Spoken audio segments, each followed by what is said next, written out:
Alors bonjour, oui, donc je m'appelle Nathan Lambert, j'ai 34 ans et donc je suis responsable d'une implantation d'église à Paris qui s'appelle Fireplace. En même temps que ça, je fais mon master à Vaux-sur-Seine et puis je suis marié à Rebecca et avec qui j'ai 3 enfants et qui ont 9 ans, 7 ans et 5 ans. Alors j'ai l'impression que nos églises sont marquées par l'individualisme parce que notre société est marquée par l'individualisme. C'est quelque chose qui est ultra présent dans notre société. Tout tourne autour de moi, autour de ma façon de me définir moi-même et ça rentre dans nos églises. Il me semble qu'une des manières dont ça rentre assez fortement dans l'église, c'est à travers le consumérisme. On vit très souvent le christianisme à travers le prisme de qu'est-ce que ça peut m'apporter à moi et l'Église, comment est-ce que l'Église peut convenir à mes besoins, etc., etc. Et ça va jusqu'à dans notre façon de prier. Je remarque, moi je suis dans les milieux charismatiques, et très souvent Dieu est réduit à un Dieu qui, on est en relation avec lui pour ce qu'on peut retirer de ce qu'il est. C'est une des grandes dérives pour moi actuellement du monde charismatique qui est influencé par la théologie de la prospérité, par tout ce qui est parole de foi. On ne vient plus prier Dieu nécessairement pour avoir une communion d'intimité avec lui. C'est je le prie en faisant mes déclarations à droite et à gauche qui d'une part n'interviennent pas du tout dans la Bible, on voit ça nulle part dans les Écritures. Mais c'est surtout, voilà, je déclare que cette année sera une année de promotion pour moi, plutôt que de dire j'aspire à être un disciple de Jésus, quelqu'un qui suit le Christ, quelqu'un qui est un serviteur de Dieu et qui est appelé à devenir un ami de Dieu, qui développe une intimité, une relation avec lui. Donc voilà, j'ai vraiment l'impression qu'on est centré sur nous alors que le message entier de la Bible est centré sur Dieu, sur sa gloire et sur lui qui est notre Dieu et nous qui sommes son peuple. Alors, pourquoi est-ce que opposer intellectuel et spirituel, c'est dangereux? Je pense que le vrai danger se trouve dans le mot opposé. Bien sûr, on peut les distinguer, il n'y a pas de souci là-dedans. Il y a certains mouvements qui vont trop rapprocher ou trop identifier raisonnement et vie spirituelle, ce qui bien sûr est faux. Mais là où il y a un problème en les opposant, c'est qu'on est en train de dire finalement qu'une partie de notre être que Dieu a créé, c'est-à-dire notre intellect, notre faculté à raisonner, est plus marquée par la chute que d'autres parties de notre être. Donc moi je vois à nouveau dans les églises, le type d'église auquel j'appartiens et avec qui je me sens en profonde fraternité, qui a un accent excessif sur l'émotionnel, où on va en fait associer l'émotionnel au spirituel.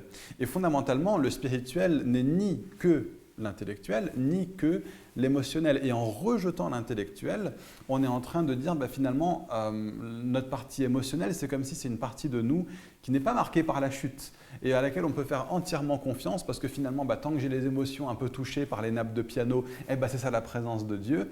Alors que peut-être que je vais être face à une prédication qui est profondément marquée par le sceau de Dieu, par son oui, par son amen, parce que Jésus est proclamé avec puissance et de façon biblique. On ne va pas reconnaître que là-dedans aussi, il y a une manifestation puissante de la présence de Dieu. Et donc fondamentalement, on rejette une partie essentielle de comment on peut être en relation avec Dieu, c'est-à-dire notre pensée, qui est un don de la part de Dieu, qui est marqué par la chute, bien sûr, aucun problème avec ça, mais on se retrouve à être dans un christianisme qui est ballotté par les émotions et qui n'a plus la faculté ensuite à repérer et à contrer les fausses doctrines qui nous conduisent ensuite aussi loin de Christ que possible, même dans l'idolâtrie.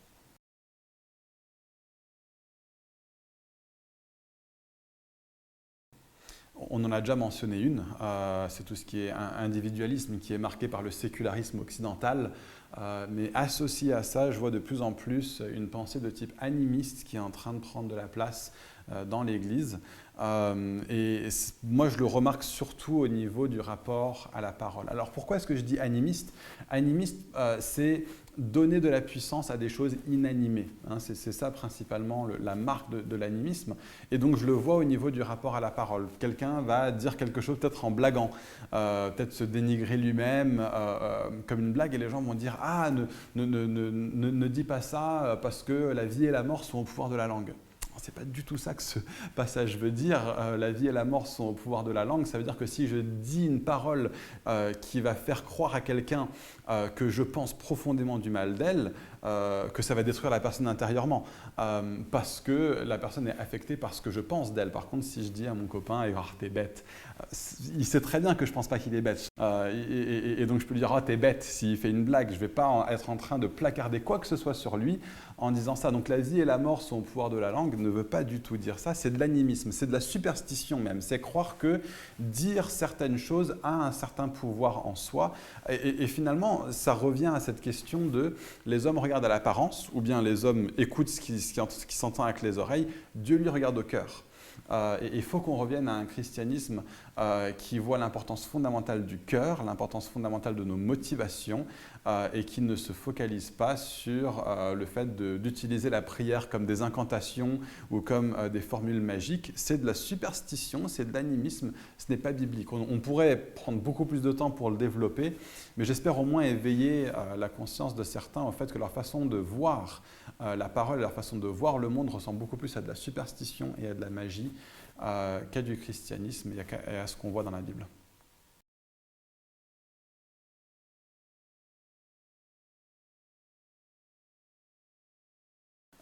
Alors, j'ai l'impression qu'on a un manque de compréhension sur cette idée que le royaume de Dieu est déjà venu et le royaume de Dieu n'est pas encore venu en plénitude.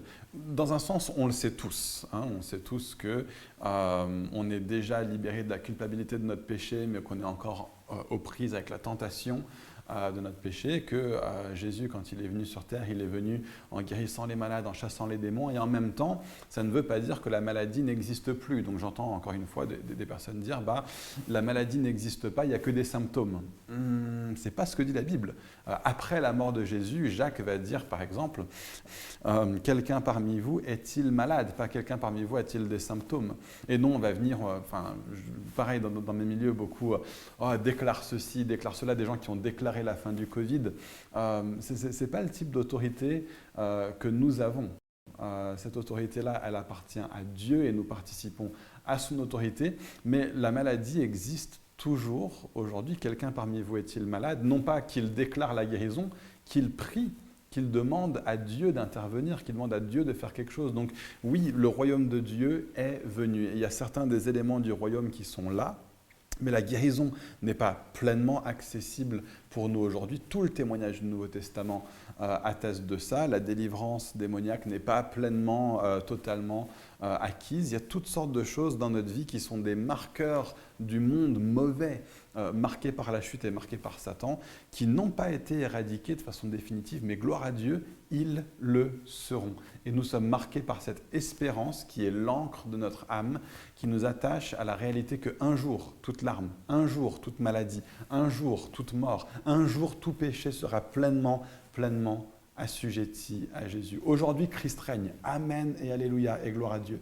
Mais nous voyons aussi que tout ne lui est pas encore soumis. N'agissons pas comme si tout lui était soumis. Ça peut être extrêmement dommageable pour notre foi personnelle. Ça peut conduire à de la désillusion, mais ça peut aussi conduire à des choses terribles comme des personnes qui ne vont pas se soigner alors qu'ils ont besoin de se soigner et toutes sortes d'autres choses comme ça.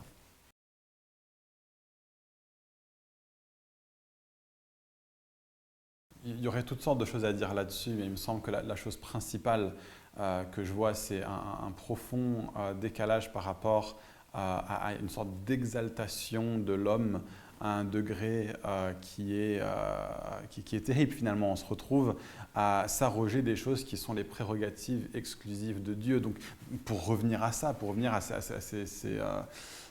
ces déclarations de ceci et de cela.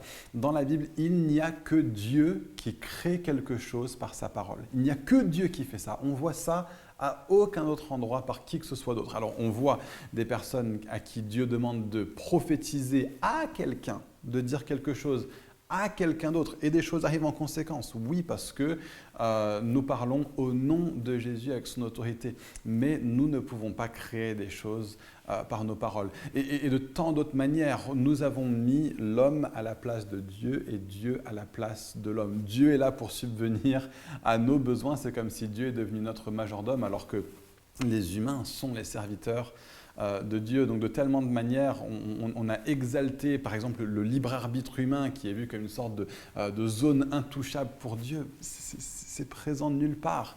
Dans la Bible, Dieu est souverain, Dieu est maître, Dieu a tout pouvoir et nous avons un pouvoir qui est extrêmement limité en tant que créature terrestre, oui avec une composante spirituelle qui est réelle, mais qui est fondamentalement délimitée par la puissance de Dieu. Nous ne sommes pas des petits dieux, nous n'avons pas de capacité divine, mais nous sommes remplis du Saint-Esprit pour que la vie de Dieu soit active en nous.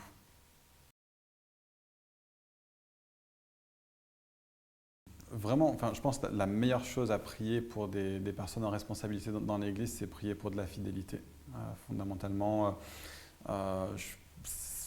il y a tellement de personnes qui tombent, qui chutent, il y a tellement de pièges. Juste, si vous pouvez prier pour moi que je sois fidèle à Dieu, intègre en qui je suis, pour des choses plus pratiques, vous pouvez prier pour que j'ai de la sagesse pour bien gérer la quantité d'engagement que j'ai, pour mener à bien par exemple ce projet de master que je fais actuellement.